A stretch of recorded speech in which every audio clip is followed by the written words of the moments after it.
Hello, my name is Beer and I've made a collection of games similar to Dark Souls in one way or another. Games are dark, really hard and skill hungry. If you are just a casual player, here you will probably find only sorrow and your death. Let's start with Sekiro, Shadows Die Twice. Here you are a disgraced and disfigured warrior, rescued from the brink of death. Bound to protect a young lord who is the descendant of an ancient bloodline, you become the target of many vicious enemies. When the young lord is captured, nothing will stop you on a perilous quest to regain your honor, not even death itself.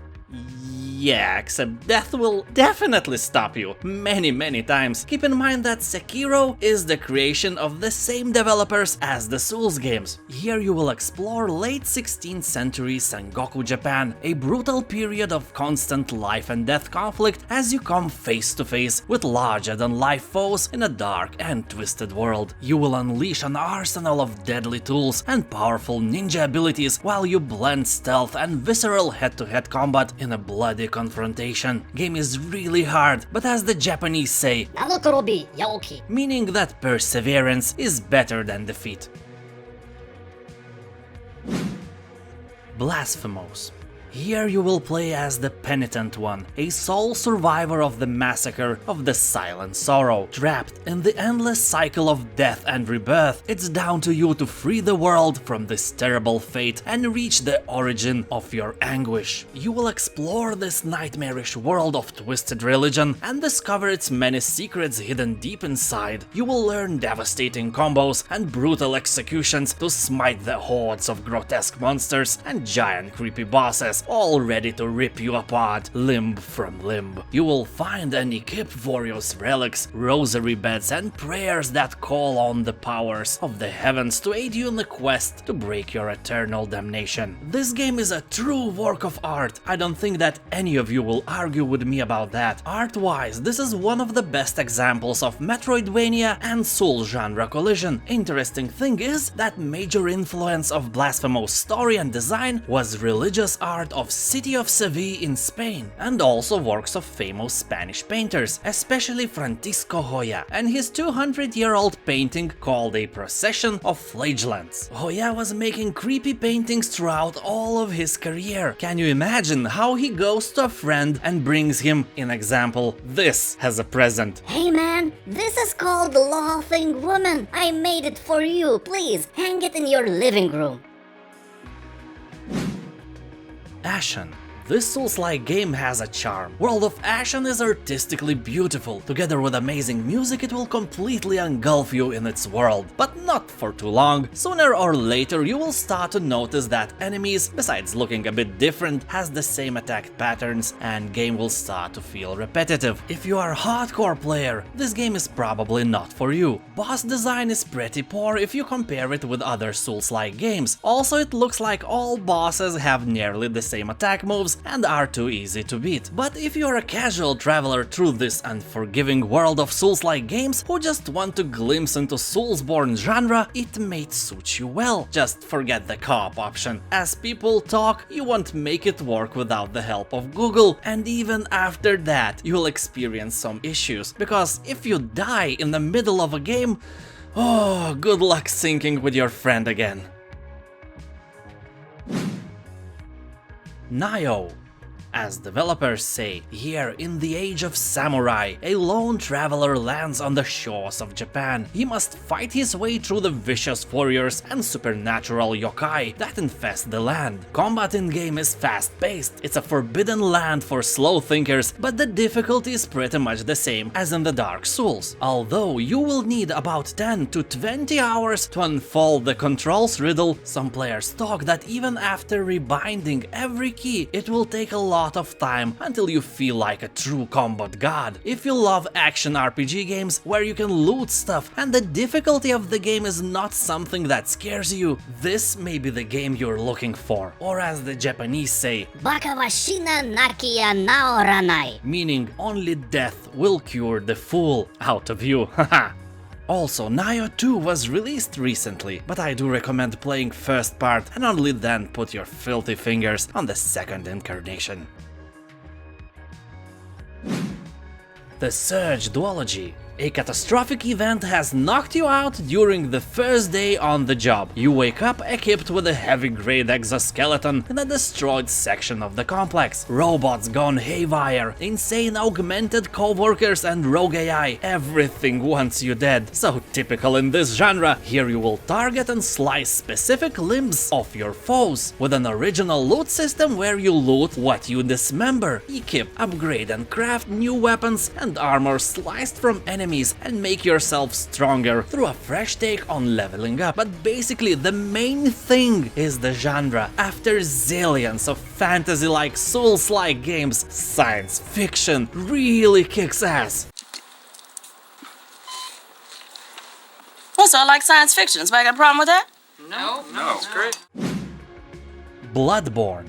Here you make your way through different locations within the creepy gothic world while battling varied enemies, including bosses, collecting different types of items that have many uses, and interacting with the strange NPCs. Combat is fast-paced and requires an offensive approach in order for the player to combat dense hordes of enemies. The new risk and reward style of gameplay is emphasized through Bloodborne's rally system, which allows the player to recover portions of lost health by striking an enemy within a small window of time. Created by the same developers as the Souls games, Bloodborne was partially inspired by the works of authors like H.P. Lovecraft, creator of Cthulhu, and Bram Stoker, writer of the Dracula book, and the architectural design of certain real-world locations in places such as beautiful Romania and breathtaking Czech Republic. Sadly, game is available only for PlayStation 4 owners. Demon's Souls. This is the game that started it all. It's only on PlayStation 3, and officially you can't play it anywhere else. Unofficially, there are some simulators that allows you to play Demon's Souls on your PC, so you're good. The game created the archetype, atmosphere and mechanics that the rest of the series is built off. This also goes for the hub worlds that you encounter in the game, which lays the foundations of everything that came after it. Game takes place in the kingdom of Boletaria. In ancient times, Boletaria was attacked by a being called the Old One, due to the abuse of forbidden soul art magic, with the world being almost lost in a magical deep fog filled with soul-eating demons. The Old One was eventually lulled into slumber, saving Boletaria and populating the damaged world with special humans called Monumentals. But in the game's present, Boletaria's ruler has restored soul arts and consequently awoken the Old One and its demon army within the fog. And you, my friend, you know what to do when that happens, right? You die. Yes, correct. Lords of the Fallen. When I bought PlayStation 4 consoles several years ago, Lords of the Fallen was the first game I tried to play on it, because it was free that month with PlayStation Plus. And that, my friend, was a huge mistake, because back then I was thinking that it's barely impossible to do something with gamepad. I was actually scared that I am too old to learn how to control games with gamepad. After decades of playing with keyboard and mouse, I've managed to kill first boss and somehow fight my way to the second one, but it was literally too hard and I abandoned the game forever. Now I understand that I did pretty good. It was like handing me the keys from Boeing 737 when I just wanted to learn to ride a bike, and instead of crashing myself and everyone on board, I landed in a field just 50 kilometers away. It all went well. Although I can see that people are complaining about bugs in PC version of a game, I encountered zero problems while I played on my PS4, so I can't complain. Also, people are saying that the shaky camera causes dizziness for them, but alas, while I played, I had no such problems. All I can remember that this game is really hard and really beautiful. Necropolis Brutal Edition. If you are a purist who likes only lore-friendly things, Necropolis isn't for you. Cynical humor, anti-lord world and god that contrasts with grim environments is something really different when comparing with other Souls-like games. Game has nice art style, 2 different classes and fun multiplayer when you're up to the challenge, and it's kind of fun to play. Though I cannot justify its price. Almost 28 euros is a lot for a humorous game made in 2016. 2060s. Also keep in mind that the game is abandoned by its creators, so if you encounter bugs or anything else annoying, it's there forever. You just have to deal with it, so buy it only if you are completely sure that this game is for you. Salt and Sanctuary.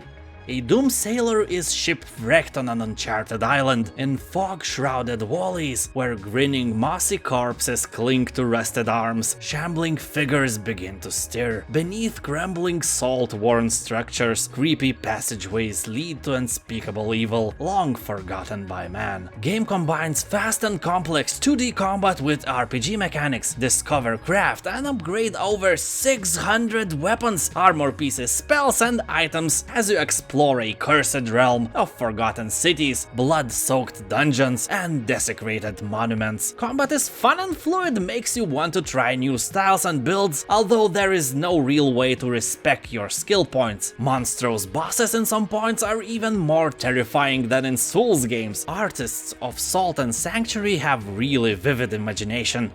Main list is over, now it's the time for honorable mentions. I have 8 pieces that may catch your attention. I will show about 15 to 20 seconds of each one. Titan Souls.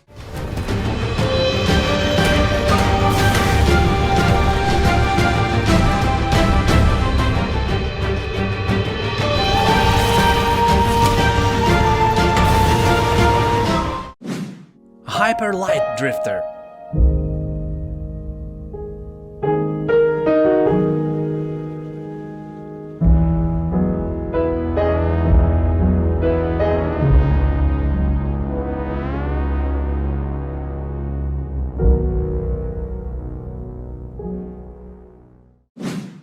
Dark Mouse.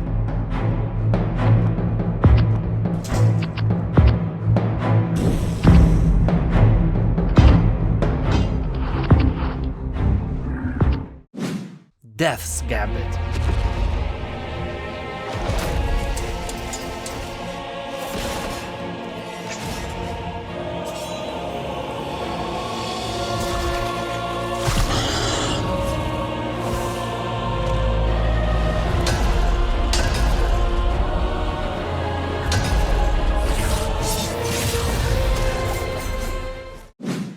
Severance, Blade of Darkness.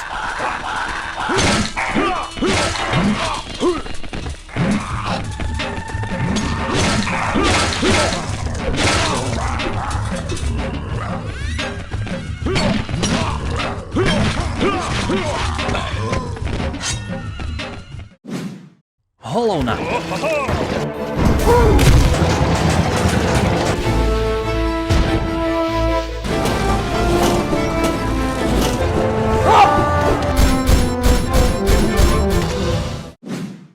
Deveria, Heroes of Eternity.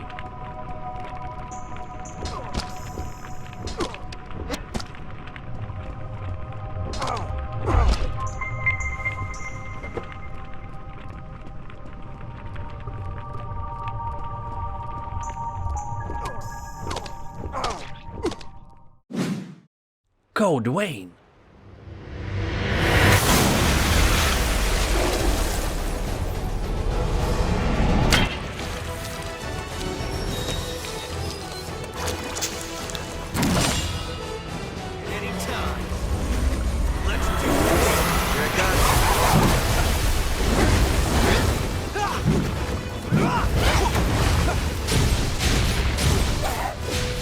That's it, thank you for watching. If you like my work, you can support me on Patreon. You will find a link in the description below. Have a nice, productive day, and I'll see you next time. Bye.